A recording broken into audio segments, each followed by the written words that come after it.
Hello दोस्तों, इस video में हम सीखने वाले हैं कि इनकम टैक्स रिटर्न की फाइलिंग का फॉर्म 1 कैसे फाइल किया जाता है जहां पे टैक्स लायबिलिटी आपकी नील है। ठीक है, तो सबसे पहले आपको आ जाना है गवर्नमेंट की साइट पे incometax.gov.in एंड यहाँ पे आपको लॉगिन करना है। लॉगिन पे क्लिक करेंगे और यहाँ पे आपको यूजर आईडी एंड पासवर्ड डालना है। यूजर आईडी आपका पैन नंबर होता है, तो सबसे पहले हम लोग पैन नंबर यहाँ पे पुट कर लेंगे और यहाँ पे continue. Please confirm your secure access message, ध्यान रखिएगा ये पोर्शन आपका टिक होना चाहिए। एंड यहां पे हम लोग पासवर्ड पुट करेंगे, कंटिन्यू। यहां पे आपको असेसमेंट ईयर सेलेक्ट करना है, तो हम लोग करेंट ईयर 24-25 फाइनेंशियल ईयर का आईटीआर फाइल कर रहे हैं, तो यहाँ पे हम लोग असेसमेंट ईयर 25-26 सेलेक्ट करेंगे। एंड यहाँ पे मोड ऑफ फाइलिंग में ऑनलाइन मोड पे हम क्लिक करेंगे, कंटिन्यू करेंगे।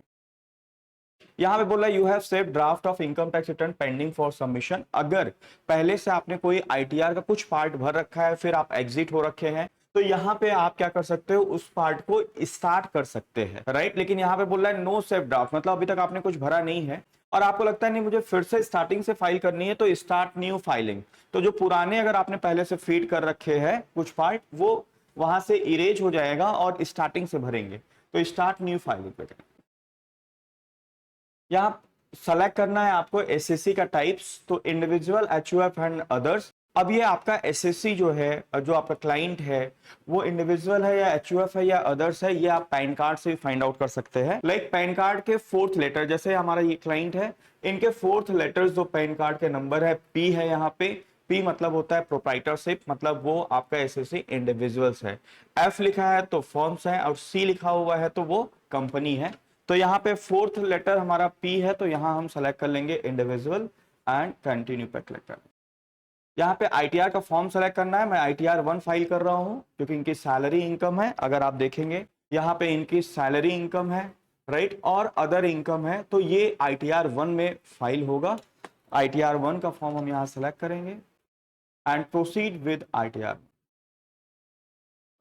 यहाँ पे अगर आप देख पा रहे हैं तो 3 पार्ट में हमें आईटीआर फाइल करना होता है, मतलब 3 स्टेप्स होते हैं। पहला स्टेप होता है वैलिडेट योर रिटर्न्स ब्रेकअप, मतलब जो डेटा प्रीफिल्ड रहेगा उसको आपको वैलिडेट करना है। फिर कंफर्म करना है योर रिटर्न समरी, जब आप वैलिडेट कर लेंगे तो जो भी आपकी समरी है उसको कंफर्म करना है, एंड लास्ट में वेरीफाई करके सबमिट करना है अपने रिटर्न्स को। तो मैं लेट्स गेट स्टार्टेड पे क्लिक करता हूं।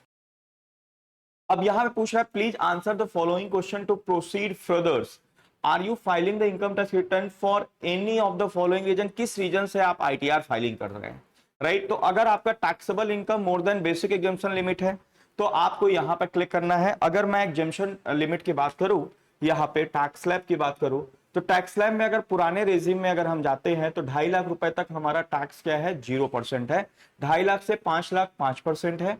टैक्स लगेगा 5 लाख से 10 लाख रुपए तक 20%, और 10 लाख से ऊपर रहेगा तो 30% है।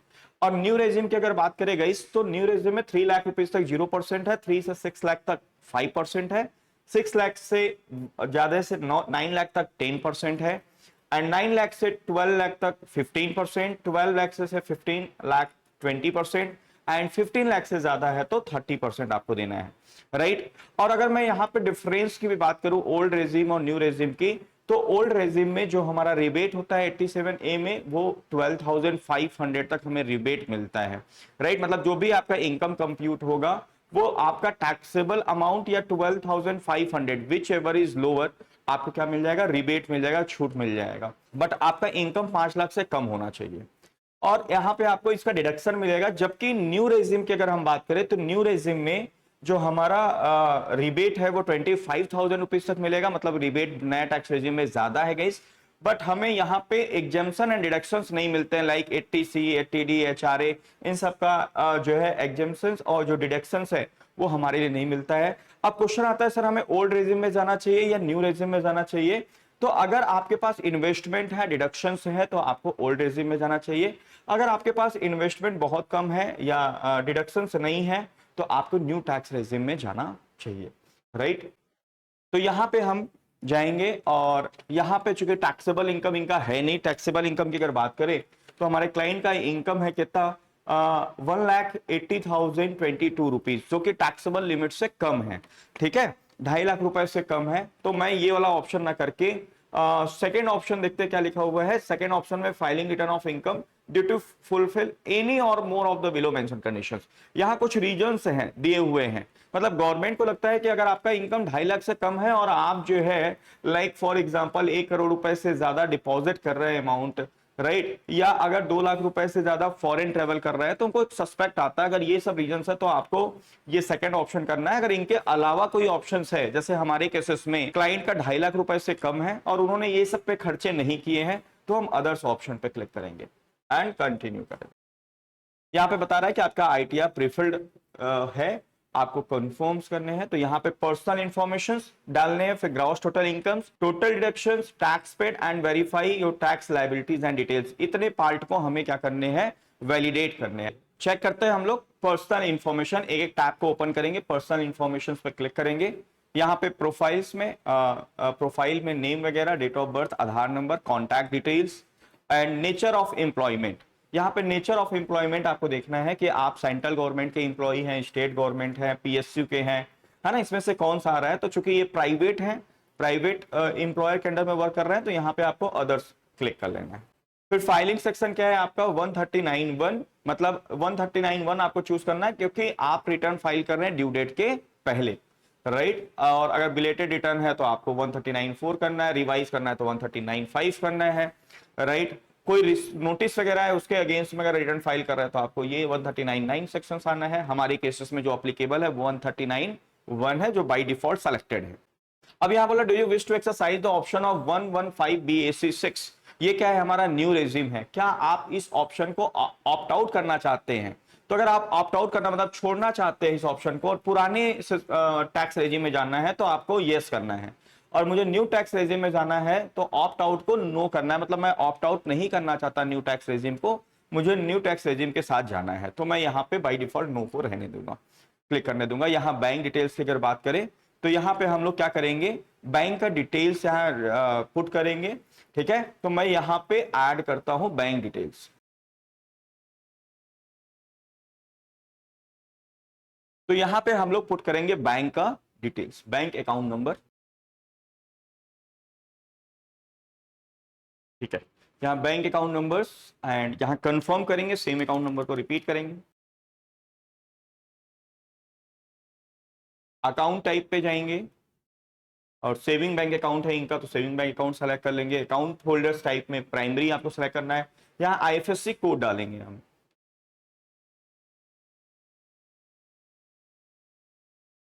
फिर बोला nominate this bank account for refund. क्या है इसी बैंक अकाउंट में आप रिफंड भी लेना चाहते हैं? अगर इन फ्यूचर में कोई रिफंड अगर आता है आपका तो मैंने यहाँ यस कर दिया है।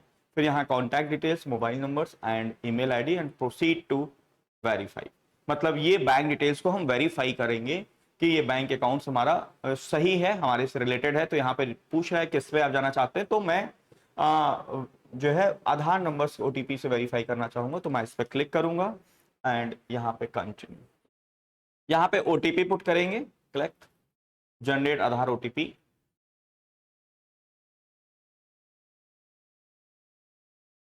वैलिडेट, सबमिटेड सक्सेसफुली, वैलिडेट हमने कर दिया। क्लोज करेंगे हम यहां पे।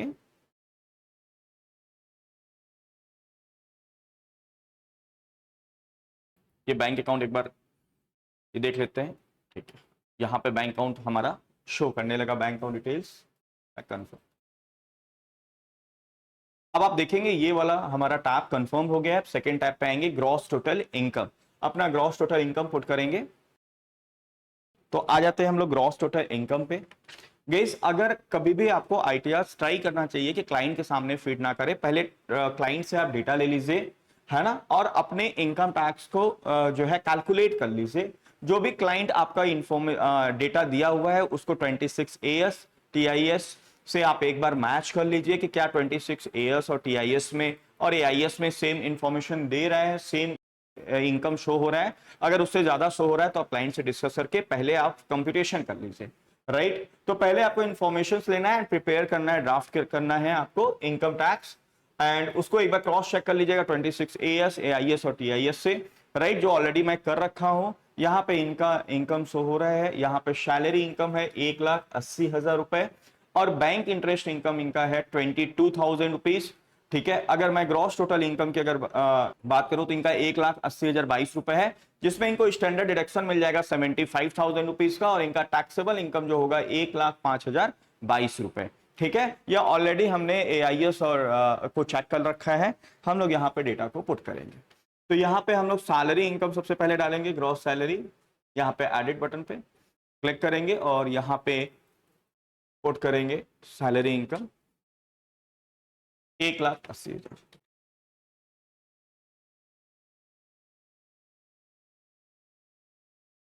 उसके बाद यहाँ पे डिडक्शंस वगैरह पूछ रहे हैं, राइट। डिडक्शंस वगैरह हम लोग यहाँ पे करेंगे स्टैंडर्ड डिडक्शंस, ये ऑटोमेटिकली 75,000 रुपीज आ चुके हैं। ठीक है, और मैं यहाँ सेव करूंगा तो यहाँ पे 1,05,000 रुपए आफ्टर स्टैंडर्ड डिडक्शंस हमारा सैलरी इनकम दिख रहा है। हाउस प्रॉपर्टी हमारे केसेस में नहीं है, इनकम फ्रॉम हाउस प्रॉपर्टी, तो मुझे पुट नहीं करना है ये डेटा, है ना। अब हमें इनकम फ्रॉम अदर सोर्सेस पे क्लिक करना है, income from other sources, and यहां पे हमको ऐड करना है कि हमारा अदर सोर्सेस से क्या इनकम है। नेचर ऑफ इनकम क्लिक करेंगे तो मेरा interest from saving bank account है हमारे क्लाइंट का, और यहां पे हम अमाउंट पुट करेंगे 22 रुपीज और इसको सेव करेंगे।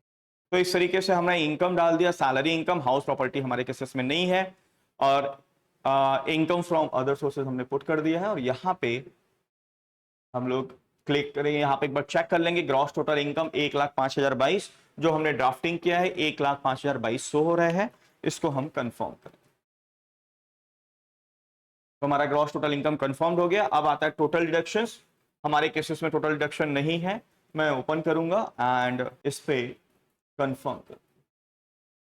ठीक है, टैक्स पेड, अगर आपका कोई टैक्स पेड किया है, चाहे आपका TDS कटा है या आपने सेल्फ असेसमेंट टैक्स पे किया है या तो आपको एडवांस टैक्स पे किया है, तो वो ये सारी चीजें यहाँ पे शो होगा। हमारे केसेस में ये नहीं है क्योंकि एक सिंपल रिटर्न्स है, तो हमने टैक्स पेड पे हम क्लिक करेंगे और यहाँ पे कंफर्म बटन पे प्रेस करेंगे and verify your tax liability details, जो 0 दिख रहा है इसको भी हम कंफर्म करेंगे एंड प्रोसीड टू वेरिफिकेशन। यहां पे शो रहा है you need to make a payment of 0, क्योंकि हमारे पर कोई टैक्स लायबिलिटीज नहीं है। यहां पे कंप्यूटेशन देख पा रहे हैं और इस पे एंटर करेंगे, preview and submit your returns पे हम क्लिक करेंगे। यहां पे हमने टिक किया, यहां वेरिफिकेशंस टिक करेंगे, प्लेस में जहां से आप रिटर्न फाइल कर रहे हैं मैं राइट टू डेट, और यहां पे आपको प्रोसीड टू वैलिडेशंस। बहुत लोग का क्वेश्चन रहता है कि क्या ITR CA ही भर सकता है क्या, तो आंसर इज नो, कोई भी ITR फाइल कर सकता है, आप खुद अपने इनकम टैक्स रिटर्न को फाइल कर सकते हैं, राइट। यहाँ पे वैलिडेशन सक्सेसफुल हो गया है, मैं प्रीव्यूज पे जाऊंगा एंड यहाँ पे आप डाउनलोड कर सकते हो प्रीव्यू को, आप एक बार चेक करिए अपने प्रीव्यू को एंड प्रोसीड टू वैलिडेशन पे क्लिक। ठीक है, and the last steps is proceed to verifications. Complete your verification, आप वेरीफाई करिए, रिकमेंडेड आप तुरंत वेरीफाई कर सकते हैं या लेटर कर सकते हैं, मैं तुरंत करूंगा and Aadhaar OTP through e-verify now click करूंगा। और दूसरा E-वेरीफाई लेटर जो आप नेक्स्ट 30 डेज के अंदर, 30 दिन के अंदर भी आप इसको वेरीफाई कर सकते हैं, या वेरीफाई वाया ITR 5, मतलब आप एक्नॉलेजमेंट को डाउनलोड करके आप जो है CPC जो इनकी इनकम टैक्स डिपार्टमेंट का बेंगलुरु में ऑफिस है, वहां पे हार्ड कॉपी भी भेज के वेरीफाई करा सकते हैं। सबसे बेस्ट ऑप्शन है E-वेरीफाई नाउ, मैं तुरंत E-वेरीफाई करूंगा जिसमें हमारे आधार पे OTP आएगा। कंटिन्यू, जनरेट आधार OTP,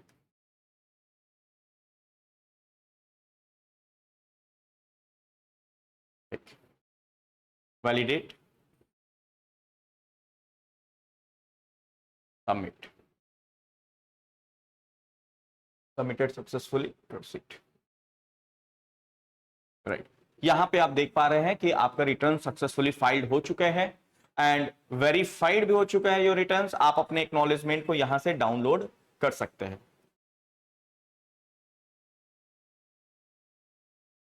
यहां से आप ये एक्नॉलेजमेंट को डाउनलोड कर सकते हैं। So guys, in this way हम लोग को ITR 1 हमने देखा कि कैसे फाइल होता है, किस तरीके से आप अपना इनकम टैक्स रिटर्न 1 को नील टैक्सेबल रिटर्न को सिंपल तरीके से फाइल कर सकते हैं। Thank you so much.